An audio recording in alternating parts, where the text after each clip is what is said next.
Toronto শহরের Danforth avenue সম্প্রতি প্রবাসী বাংলাদেশিদের ব্যবসায়িক ও সাংস্কৃতিক কেন্দ্র হিসেবে পরিচিতি পাচ্ছে।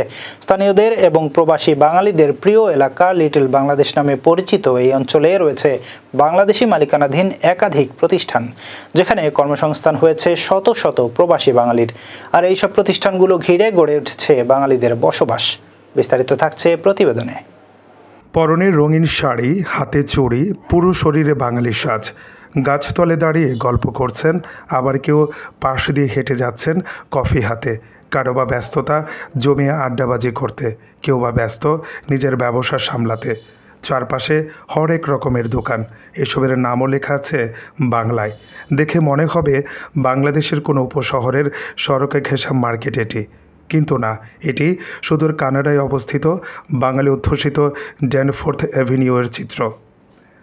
ড্যানফোর্থ অ্যাভিনিউতে অবস্থিত little Bangladesh restaurant, Padma restaurant, Dhaka Kabab, Khazana queen এবং ঝলসহ আরও কিছু রেস্তোরাঁ ও ব্যবসা প্রতিষ্ঠান প্রবাসীদের মধ্যে বেশ জনপ্রিয়। এদের মাধ্যমে স্থানীয়রা বাঙালি খাবার, সংস্কৃতি এবং গ্রোসারি পণ্যের স্বাদ নিতে পারছেন।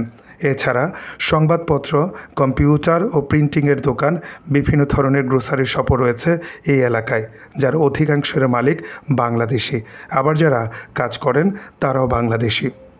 স্থানীয় ব্যবসায়ীরা জানান, এই এলাকাটি শুধু খাদ্য কেনাকাটার কেন্দ্র নয়, এটি আমাদের সাংস্কৃতিক পরিচয়ের প্রতিফলন।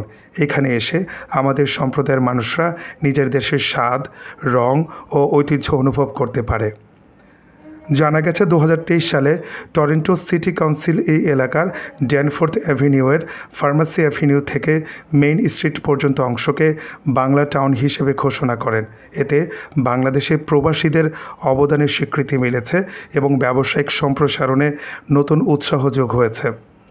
স্থানীয় বাসিন্দারা বলেন, ড্যানফোর্থ অ্যাভিনিউ এখন কেবল পূর্ব টরন্টোর বাণিজ্যিক কেন্দ্র নয়, এটি বাংলাদেশি সম্প্রদায়ের একটি সাংস্কৃতিক কেন্দ্র হিসেবেও পরিচিত। এখানে এসে বাঙালি খাবারের স্বাদ, সঙ্গীত ও উৎসবের আনন্দ আমরা সবাই উপভোগ করি। প্রবাসী সম্প্রদায়ের উদ্যোগে এই এলাকায় বাংলাদেশি খাবার উৎসব, সাংস্কৃতিক অনুষ্ঠান এবং বিভিন্ন ব্যবসায়িক কার্যক্রম নিয়মিতভাবে আয়োজন করা হয়। ফলে ড্যানফোর্থ অ্যাভিনিউ কেবল অর্থনৈতিক নয়, সাংস্কৃতিক দিক থেকেও গুরুত্বপূর্ণ স্থান হিসেবে গড়ে উঠেছে।